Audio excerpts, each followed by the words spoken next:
हे महाराज, ये सीरत ध्वज आपके श्री चरणों में प्रणाम करता है। सीरत ध्वज जनक, तुम्हारा अखंड कल्याण हो, आयुष्मान भव, चिरंजीवी रहो। कहो विदेहराज, हमें किस कार्य हेतु आमंत्रित किया है?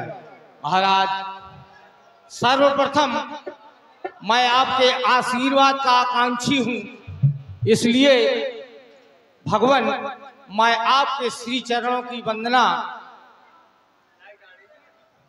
गुरु चरणों से रे नाऊं प्रणाम करूं, चरणों से रो नाऊं प्रणाम करूं।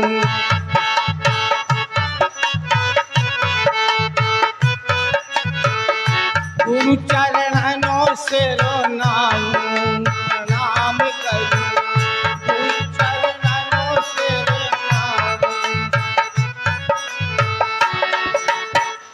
बंदहु गुरु पदो पदम परागा, बंदहु गुरु पदो पदम परागा। सुवासो सरसिय अनुरागा, सुवासो सरसिय अनुरागा। मैं चरणों में बिछे जाऊं प्रणाम करूं, चरणों में बिछे जाऊं।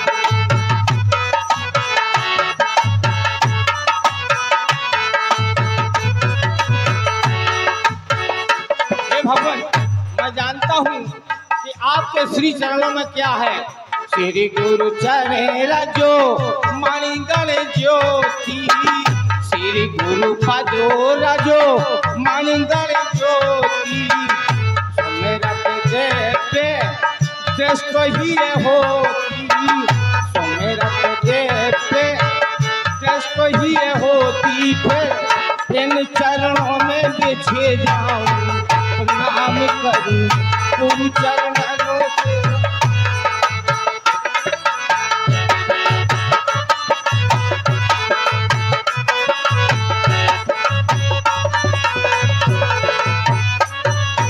महाराज, रंगशाला में सभी प्रकार की तैयारी हो चुकी है। आप जाइए और अमराई में महामुनि विश्वामित्र ठहरे हुए हैं, उन्हें जाकर के निवेदन करिए और दोनों राजकुमारों के सहित रंगशाला में ले आइए। राजन, हम तुम्हारी वंदना से, प्रार्थना से बहुत ही प्रसन्न है। हम आशीर्वाद देते हैं राजन, तुम्हारा यह श्रेयस हमेशा तीनों लोकों में छाया रहे। और आपने कहा है कि रंगभूमि में देश देशांतर के राजा एकत्रित हो चुके हैं और महामुनि विश्वामित्र दोनों राजकुमारों सहित नहीं पधारे हैं। तो ये मैं भी देख रहा हूं कि उन दोनों राजकुमारों और महामुनि विश्वामित्र के बिना ये रंगशाला शोभायमान नहीं हो रही है। इसलिए राजन, मैं आपके कथनानुसार शीघ्र ही उस अमराई में जाकर के उन दोनों राजकुमारों सहित, राजन, मैं उन दोनों राजकुमारों सहित महामुनि विश्वामित्र को लेकर के रंगशाला में आता हूं। बहुत अच्छा महाराज। मंत्रीवर, आज्ञानाथ। गुरुदेव गए हैं सुखदो सदन, और मुनिवर को यहाँ लिवाने को सेवा में तत्पर हो जाओ। जो मानसो कमल खिलाने को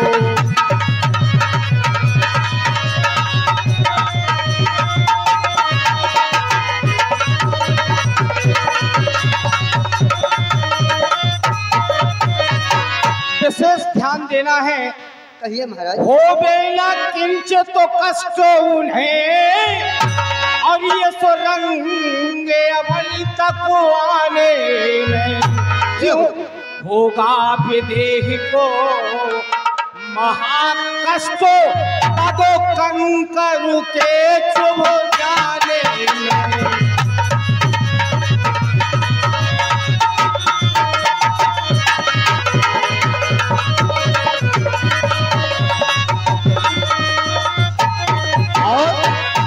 गुरु सुख दो सनल से यहाँ तलको पग पग पर फूल बिछा देना चहुओर सुगंध तो इत्रों से भात फूल बिछुआ देना।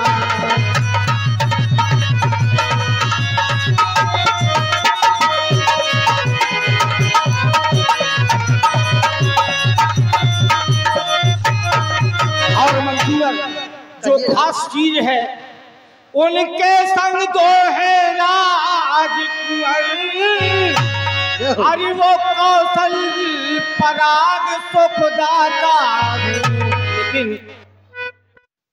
मुझको तो यह विश्वास है वो और निमी कुल के भाग्य विधाता है।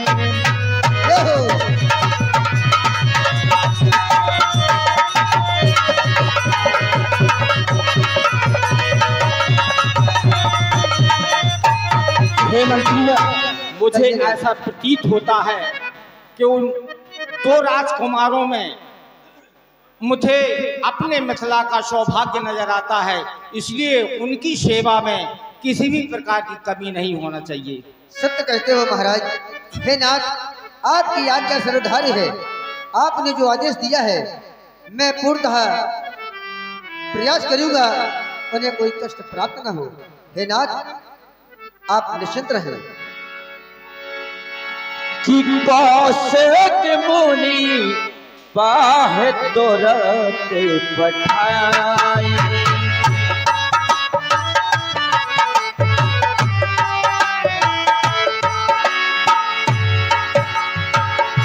सदानंदो तब जनक बुलाए कौशिक मुनि बाह तुरंत पठाए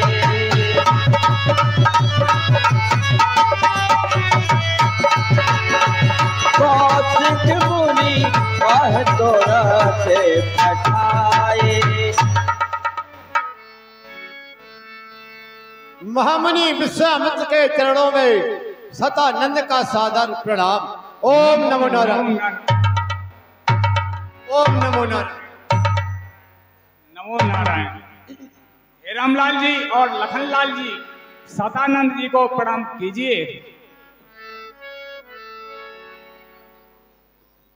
गुरुदेव के चरणों में राम का प्रणाम स्वीकार हो। गुरुदेव के श्री चरणों में लक्ष्मण का प्रणाम स्वीकार हो।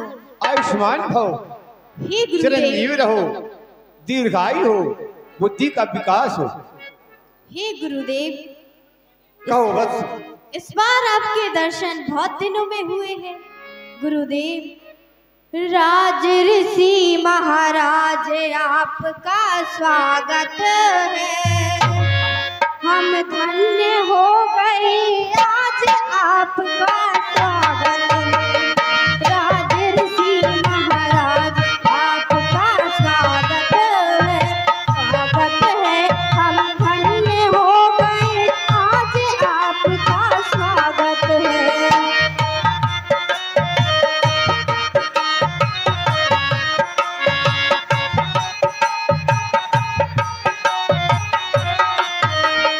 धन्य महल है, धन्य अवध है, धन्य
गुरुदेव, आपके आने से जो हमारे बिगड़े हुए कार्य थे वो सारे कार्य बनेंगे।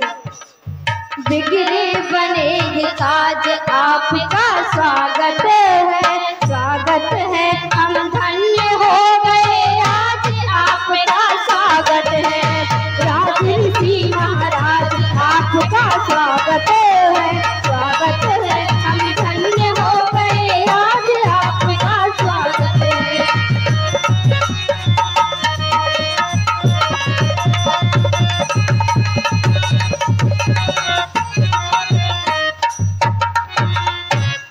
कहिए सतानंद जी, क्या क्या होती है?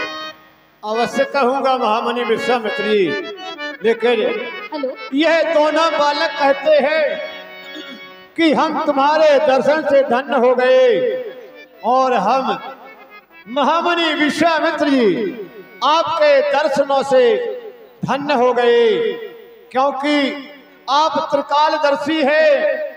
आप वही विश्वामित्र है जिन्होंने अपने तपोबल से राज ऋषि से ब्रह्म ऋषि की उपाधि प्राप्त की है। इसलिए महामुनि मैं धन्य हो गया हूँ। सुनिए महामुनि विश्वामित्र कि मुनिराज आपके आने से हमको है हर से अपार हुआ, कर दिया सफल जीवन मेरा, यह बहुत उपकार किया।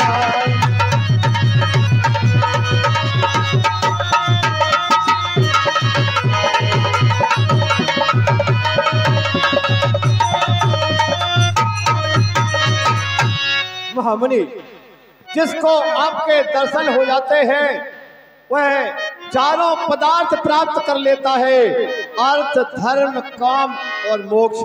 मुनिवर कि मुनिराज आपका शुभागमन, मन को आनंद बढ़ाता है, जिस पर हो कृपा आपकी वह निश्चय चारों फल पाता है।